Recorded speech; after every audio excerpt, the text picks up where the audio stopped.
So as you were there sort of presenting the story, the film, how are you feeling? Because I could see you all looking kind of like quite nervous. This is the accomplishment of so much work for the entire team, the entire crew. I mean, you can only, be exhilarated to be together, to share it together. And it's true that with this film in particular, obviously in the film, the concept of family is at the center. And we all embraced it on the shoot. I must say that everyone, as I said at the end, as I tried to say at the end of the screening, like we all put so much love into that film. We all related so hard with each other's life experiences. We shared so much that we really came to be a very close-knitted group. And so I was exhilarated because I was with my family, basically. What I thought is that I wanted to talk about the extreme violence that was violence, and I want to say almost abuse that society imposed on all the people who were infected by AIDS in the 80s and 90s. All the mistreatment, all the pointing fingers, guilt tripping, shaming, all this. And I thought that if I showed this behavior aimed at a little girl, that would be extremely shocking to everyone. And then that hopefully they would think like, well, if it's shocking because it happens to a little girl, how is it less shocking if it happens to anyone else? So that's the structure in my head. Right, okay. First off is Julia's body of work. I remember when I first met her, was in Toronto. We just talked for a minute like that, and I saw Raw. And when you, as an actor, when you see a movie like this, you just see the birth of a very great director with his own personal, unique vision. And the way she would, film her characters and tell those type of stories, which is not just like leading the witness and just to give like enough room to an audience member to think, to feel.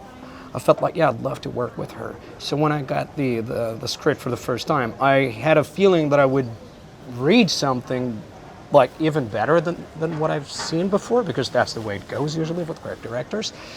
But I was like happily surprised to feel that much emotion, because it's very rare for an actor to feel an emotion on a read-through. Usually it's a material that's not really alive, that's made to become something else, to come alive, and it was already alive somehow, And the part was a gift, like a beautiful gift, and there was so many themes explored and layered that I felt like, wow, I want to be in this movie, but I want to see it.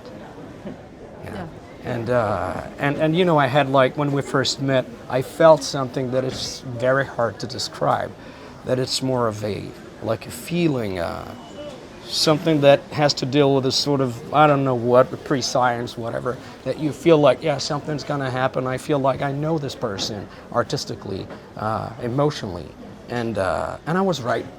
Because on the first day, it happened and it clicked. Well, I mean, obviously, it was a, hey, happy birthday. It was inherent to the project. Yeah. When you read this, and I knew how Julia would, I mean, her approach of filming bodies and put them to life was similar to the way I like to work. I like to start with my shape, the look, the body, and then I create a sort of conversation from the inside out and the other way around as well. So there's something that has to deal with the body and the shapes and all. And I knew that, she knew, and she, of course, like she told me, you'll have to lose weight just so you can match with the character. Yeah. And I went far enough at some point, and it was right, but I felt like I needed to go even further to feel something, and that thing you can't really create if you want to portray Amin somehow. Because what I felt like I knew him. For me, he was I mean, he's a sort of angel that has fallen from the sky and he's lost his wings and can't go back there, and he's lost in a dimension where he doesn't belong to anymore. Yeah. He's seeking freedom Yeah. somehow, and I needed to go that far to fill a certain void with something, because this is exactly what happened with people that are struggling with addiction. Yeah. There's a missing piece in their usually in their childhood. Yeah. And then, you know, it's just part of life. You meet somebody, maybe the wrong group, or you're maybe too lonely, and then the product, Yeah. you know, it was my homework, but it was a need. So I volunteered with an association that helps people who are struggling with drugs. And I get to spend time with her a lot, and they were really kind to me because they've accepted to show me the way they create their own bubble just to escape reality finally. And it's very intimate. I mean, usually they do this together, hidden in a sort of a cocoon, and they allow me in. And that's how I finally found the way to portray Amin and understand that the only way to portray him was to believe in the fact that what would have been my life, Tahar's life, what would have been Tahar if he had Amin's life, Yeah. somehow. No, the idea that led to the recoming effigies, because that's how I call them, is that basically the film is about like how trauma is transferred to and passed on to the other generation if the grieving hasn't happened, if the mourning hasn't happened, and if basically death has been so violent that it has become taboo. Right? It works for a family, works for a society, same way. Society and family functions exactly the same way, according to me. And so when you study a little bit about transgenerational trauma, That'll be our viral moment. yeah, no, Transgénérationnel. Ah ouais, il est pas facile à dire celui-là. it's not easy to say, even in French. So there is a theory that is quite controversial, but that I found incredibly cinematic. That's called the recumbing syndrome. So that the recumbent would be the person who suffered a very sudden death for various reasons, an accident, a disease, suicide, you name it.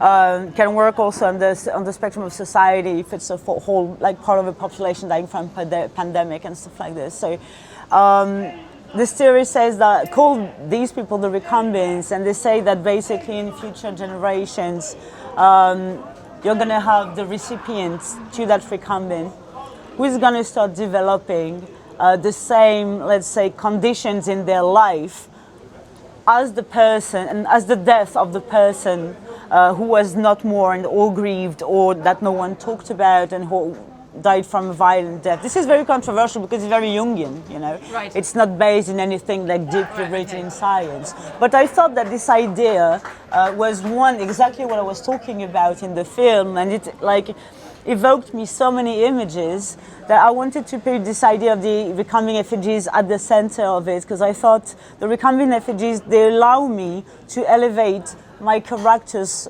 death at a level of sacred that for me was very important to show, because I wanted to build up a monument to the people that we lost and that we should never forget, because we should never forget also how society treated them. And we have to, again, accept it, talk about it in order to be able to really grieve, you know. So this idea of these saints or, you know, kings that are lying frozen in marbles in the cathedrals, for me it was the perfect way to, one, make them look beautiful, two, give this idea of sacred and really imprint it into them and into us, and three, also to show that life and death really coexist within the same body, you know, because this is quite like, to me, that's the closest you can get to the actual fear of death, to actually see it coexist in the same body.